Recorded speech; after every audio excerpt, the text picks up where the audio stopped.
We are here at the Tidal Basin in Washington, D.C. The Tidal Basin is just west of the National Mall and part of the West Potomac Park, a U.S. national park. The park has many famous monuments, including Jefferson Memorial, which you see behind me. But its most famous attraction? The cherry blossom trees. These pink and white blooms serve as a symbol of international friendship. The original trees were a gift from Japan in 1912. Millions of people from around the world come to Washington each year during the cherry blossom's peak bloom.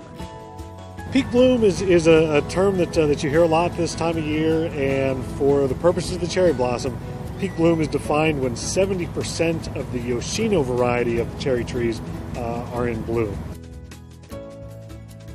It's just famous. I mean, like everywhere you can see like the Washington D.C. Cherry Blossom Festival. Like every year in like Twitter or like Instagram, in the world everywhere. Like people just know that.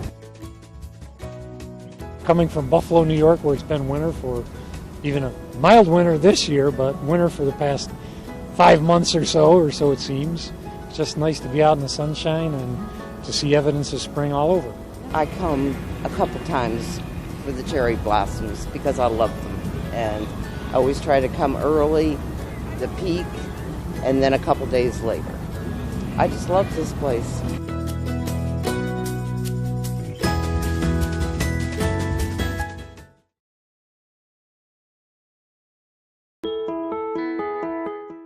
From VOA Learning English, this is the Health Report. Now that the Chinese government has relaxed its one-child policy, China's fertility industry could benefit. China ended the country's one-child per couple policy late last year. All married couples are permitted to have 2 children.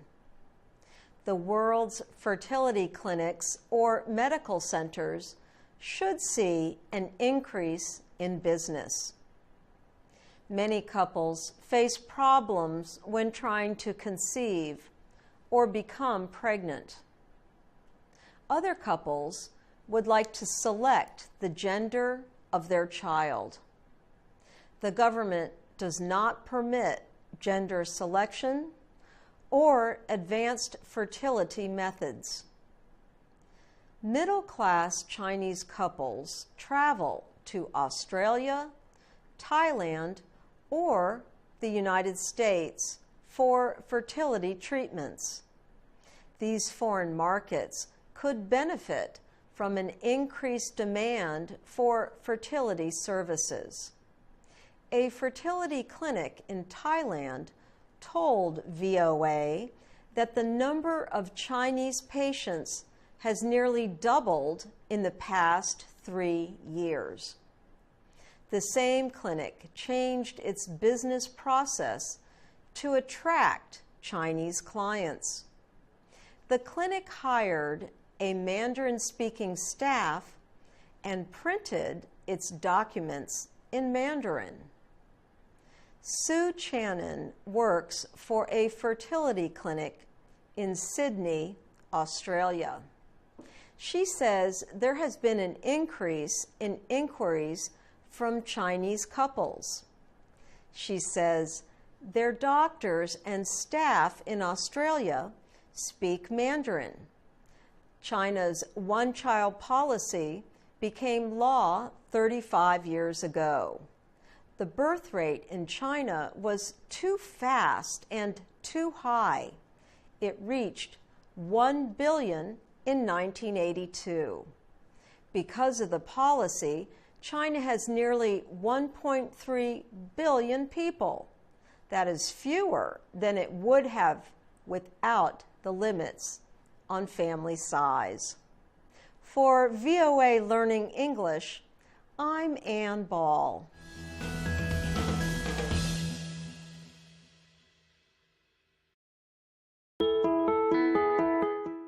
From VOA Learning English. This is the Health Report. A new study finds that drinking coffee can help you live longer. The research comes from the Harvard School of Public Health. It says that drinking between 3 and 5 cups of coffee a day may prevent certain illnesses. The researchers found that coffee can protect against heart disease, brain diseases, type 2 diabetes, and suicide. Walter Willett is a nutrition researcher at Harvard and co-author of the study.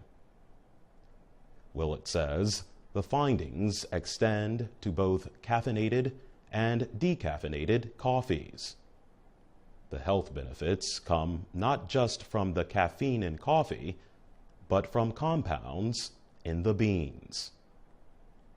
Frank Hu is the senior author of the study and a professor of nutrition and epidemiology. He studies how food affects illness. He says the research adds to a growing body of evidence. It finds drinking a moderate amount of coffee may have many health benefits. One benefit is having a longer life. But he says moderation is the key. Andrew Maynard is a professor at Arizona State University. He told National Public Radio that the health benefits documented in this new study are small. He also said it does not prove cause and effect between drinking coffee and living longer. Rather, it points to an association or link. Even those involved in the research have questions. When National Public Radio spoke with study co-author Walter Willett, he said he is not sure how coffee is linked to certain health benefits. Willett says that if you like coffee, do not feel guilty about drinking it in moderation. If you do not like it, there is no need to drink it. For VOA Learning English, I'm Jonathan Evans.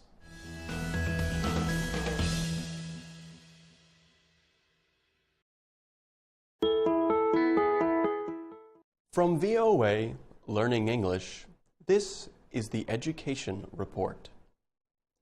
Educators across the United States are calling for major changes in the way students are admitted to colleges and universities. The Harvard School of Graduate Education and 80 other groups released a new report called Turning the Tide. It suggests that colleges ask for more information about a student in the admissions process. For example, the report suggests colleges look at a student's record of responsibility for others and their communities. In addition, the researchers say the chance of educational success should be available to everyone. David Hawkins is with the National Association for College Admissions Counseling. He says that most colleges require examples of writing with applications. But, he says, colleges consider test results and educational records more important. The report says this is good for some students, but hurts others. Students who can pay for private tutoring will have an advantage. The Harvard report says there should be less importance on educational test results. Colleges should look for examples of students working in their communities for long periods of time, the report says. David Hawkins says that educational records are still the best indicator of how students will perform in college. He also says that many colleges and universities agree with the Harvard report. But he says they still may not make changes. For VOA Learning English, I'm Peter Musto.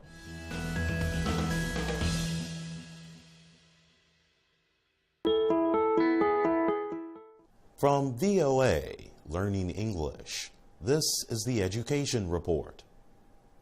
A United Nations study says almost 24 million children around the world are unable to attend school because of conflict. The United Nations Children's Fund, or UNICEF, studied 22 countries affected by conflict. The UN agency found that nearly 1 in 4 of the more than 109 million kids of primary and lower secondary school age who live in conflict zones are missing out on their education. Lisa Bender is an education specialist with UNICEF. She says not only are more children affected by conflict, but conflicts are lasting longer. She adds that children are missing important years for learning. The results, Bender says, are that children are not able to get the skills they need to survive. These include both day-to-day living skills and long-term skills needed to become future teachers, doctors, and leaders. If children grow up without these skills, Bender says, countries suffer in the long term. Economies and public health could worsen, while girls become more vulnerable to sex abuse. Conflicts are fueling huge population movements in some areas, including the Middle East. Syria is the country largely driving Europe's migrant and refugee crisis. Lisa Bender says Syria once had most of its boys and girls in school. Now, she says, it is difficult to get information. UNICEF says in South Sudan, over half of the children, 51%, are out of school. Niger and Sudan are also near the top of the list.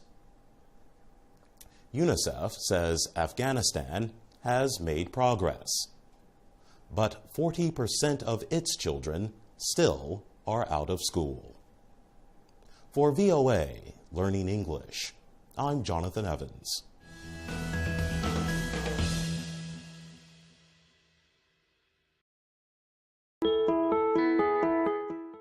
From VOA Learning English, this is the Health Report. Even in the world of medicine, what is old is new again. Thousands of years ago, Egyptians used copper to sterilize drinking water. They knew copper could destroy bacteria in the water. Ancient Romans, Aztecs, and Greeks used forms of it for medical treatments. Copper may kill many organisms on contact. Now it is back in hospitals to do just that. Bill Keevil is a microbiologist at Southampton University in Britain. He is investigating the properties of copper. He has been investigating how the metal can kill germs, or pathogens, as researchers call them. Keevil points to studies of infection rates at U.S. hospitals that use copper surfaces and hospitals that do not. He says the studies found that surfaces made of copper alloys produced a 58% reduction in infection rates. The findings were published in the journal MBio. Keevil and his research team found that copper surfaces can quickly kill the coronavirus 229E. The coronavirus is responsible for the common cold and pneumonia. This virus is also closely related to the pathogen that causes SARS and MERS, two sometimes deadly diseases. Keevil says that electrically charged copper molecules, or ions, can kill these viruses. He says they do this by destroying their genetic material. As a result, the genetic material in the coronavirus 229E cells cannot change or mutate. Keevil calls the chemistry that does this fantastic. Bill Keevil says copper can also save hospitals money by reducing the number of infections. He says their other costs of fighting infection will drop, including those for drug treatments. For VOA Learning English, I'm Jonathan Evans.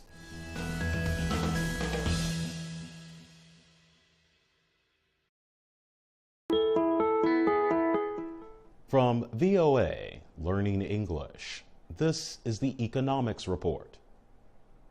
Luis Lopez Ramirez is a 30-year-old Honduran immigrant living in Washington, D.C. He has worked up to 16 hours a day at 2 jobs.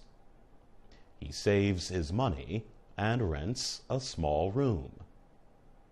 He sends money back to Honduras to pay for the education of his 2 sons, whom he calls every week.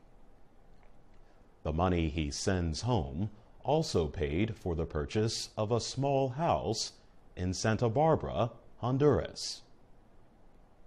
Lopez Ramirez says he will return there someday and start a business. He left Honduras because the economy is terrible and wages are very low. The money he sends back to Honduras is an example of remittances. Remittances help build the economies of poor countries, and they lessen the burden on government aid programs. Experts say that remittances, or diaspora finance, can fuel growth and create jobs in the developing world. That money has a huge impact on global economics. The diaspora provides 16 times more money than official U.S. development assistance. That is $581 billion in remittances around the world every year. The United States Agency for International Development says that if the global diaspora were its own country, it would be the world's 4th largest nation. There are about 230 million people who live outside their native countries. Remittances have reduced poverty in countries like Ghana, Bangladesh, and Nepal. They are a major source of funding in many African countries, according to the International Monetary Fund. African migrants send at least $40 billion in remittances to African nations every year. For VOA Learning English, I'm Jonathan Evans.